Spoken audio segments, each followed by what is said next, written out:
Hello, and welcome back to Diecast Graveyard. My name is Paul. We've got a really awesome build today. We're going to take this mainline 8 crate and we're going to turn it into an awesome custom machine using only basic painting skills and some decals. This is going to be a fantastic build, so what I'd like you to do is go ahead and grab your favorite adult beverage and join along, sit back and relax as we turn this 8 crate mainline into a fantastic custom.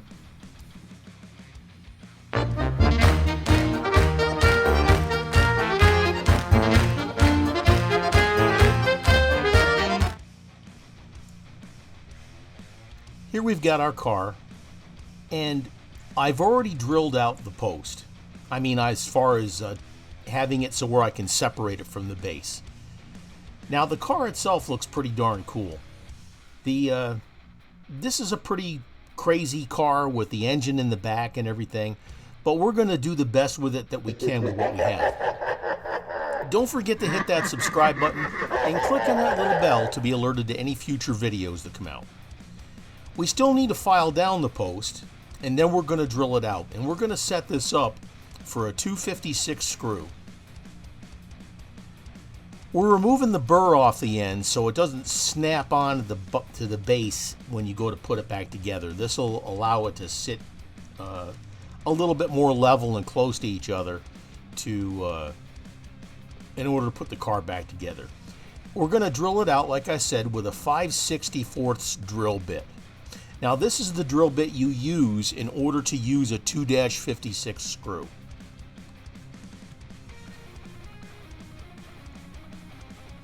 Okay, I prefer to hold the car when I drill it out. Some people put it on the bench, some people put it in a vise. You do have to be careful though, because there's always the danger of that drill bit breaking, slipping, sticking into your hand, etc. And I've done it then several times, so I guess I'll never learn. But just please be careful.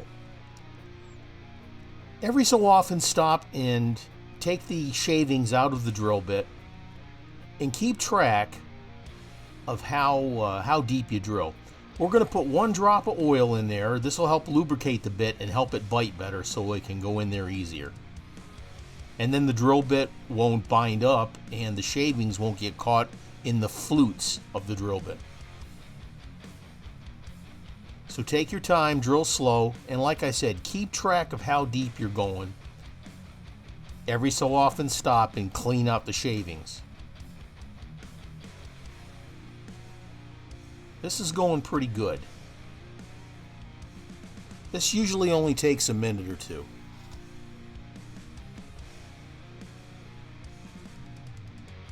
I can definitely feel it going in a little bit deeper here. So again, just keep track of how deep you're drilling,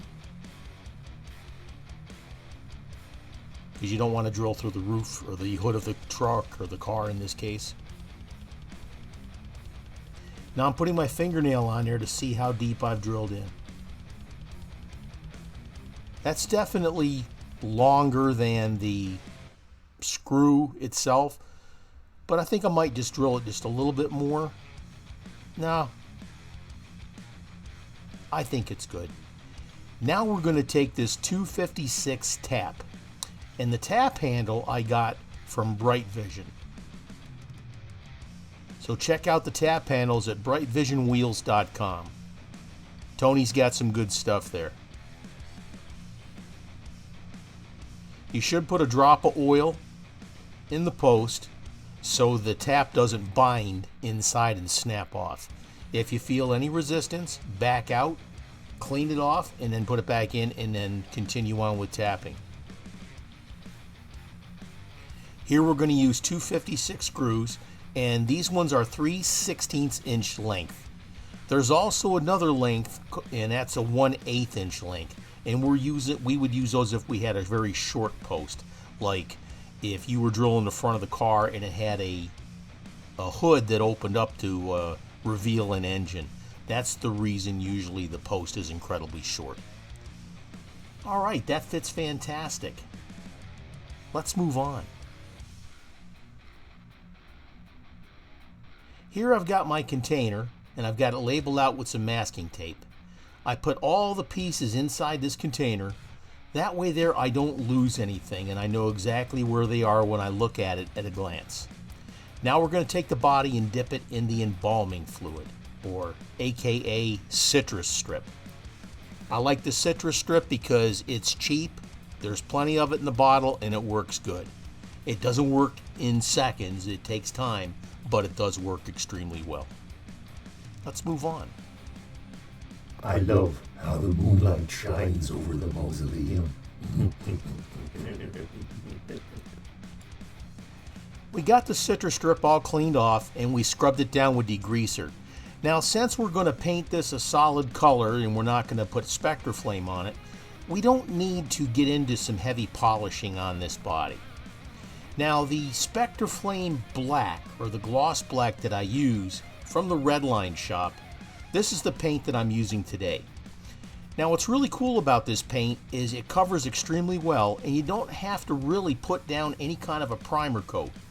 Check out everything they sell at www.redlineshop.com.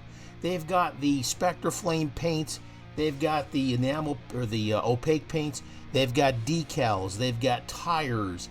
Check out everything they sell at the Redline shop. Here we're getting all the hard to reach places, getting up inside the fender wells and inside the doors and stuff like that.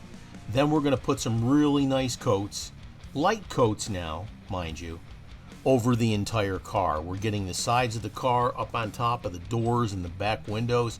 We're getting the roof, we're getting the hood, and the whole length or sides of the car. And we're painting it all a gloss black. Let's move on. Meanwhile, back in the graveyard. I let that harden overnight, let it dry. Now we're going to put on the decals. Here I'm using microset. The microset works with the decal to get it to adhere better to the surface. It tends to activate the decal adhesive better. Now these decals that I'm using, I got at Second Chance Redlines. If you want some great decals, go to www.scredlines.com and check out Vince's complete line of decals. He's got the decals for the old Redlines, he's got them for the newer mainline cars, and a whole bunch of custom decals. Now if you need something custom, contact Vince at Second Chance Redlines. His quality work with the decals is second to none. So please check them out. Now, I saw these decals on Vince's website, the Mortician, all right? And I saw that it needed to be put on one of these 8-crate cars. And I got plenty of these things. I says, you know, I want to try this. So I got some decals from Vince, and I'm putting on these decals, and man, I'll tell you what, you talk about a really cool looking car. Once we get these decals on there, that's nice. Look at that. And again, I'm using the microset.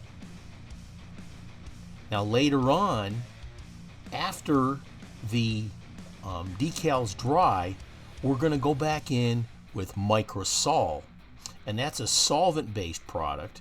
And what that does is it literally softens up or melts the decal to conform to any complex curves that you have on your car, such as the fenders or the door handles or door hinges or anything like that. But that'll help it conform and lay down in those areas on your car so it looks like they're painted on. But you have to be careful with that, because if you put down too much, it'll get gummy and it'll ruin your decals. And there's today's tip from your Uncle Paulie.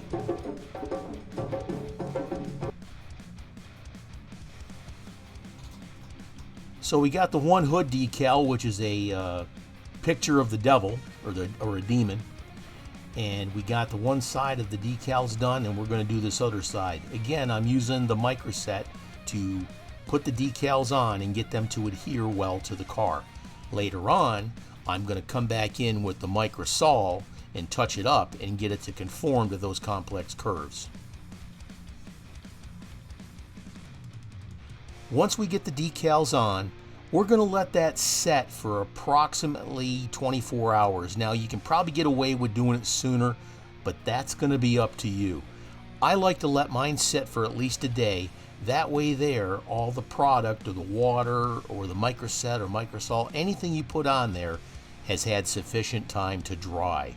And that's one of the secrets to doing a good decal job, folks.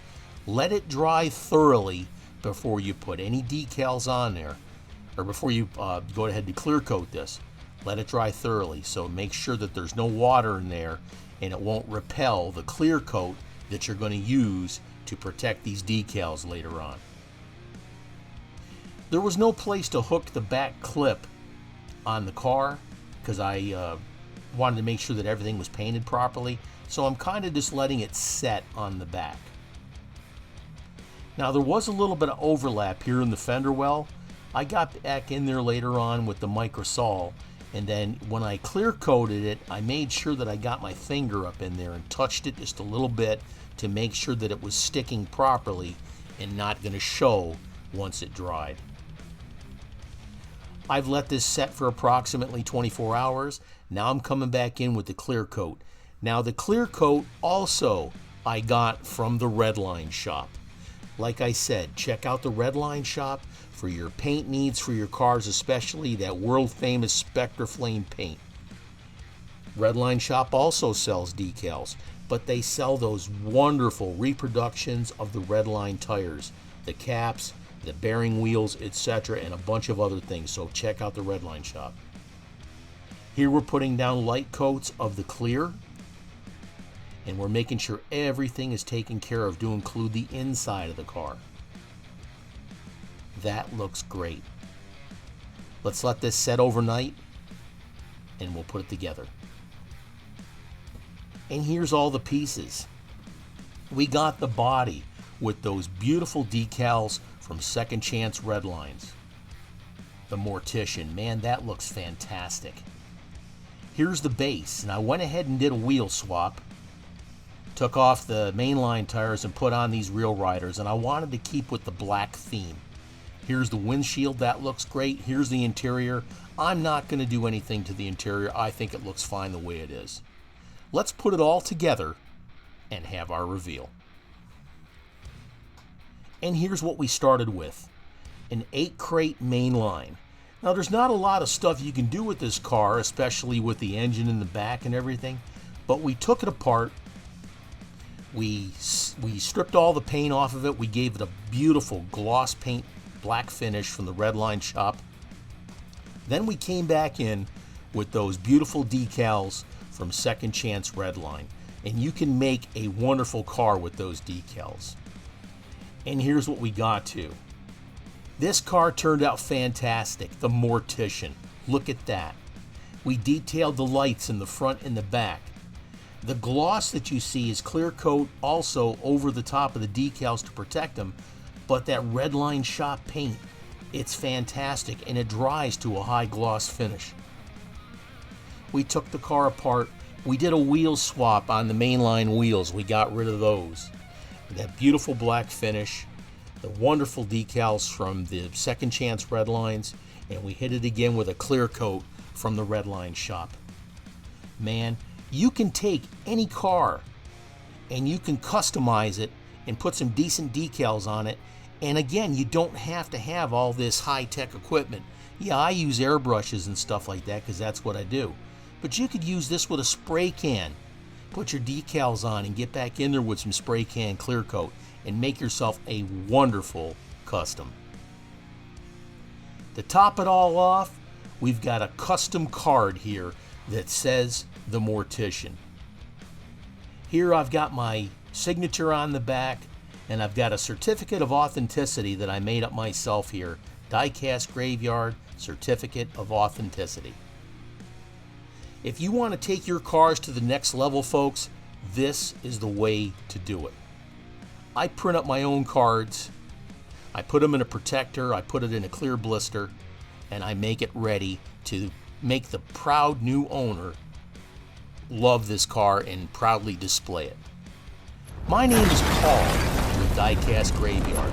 I want to thank you for joining me here today. Check out the Redline shop and check out Vince at Second Chance Redline. Cheers.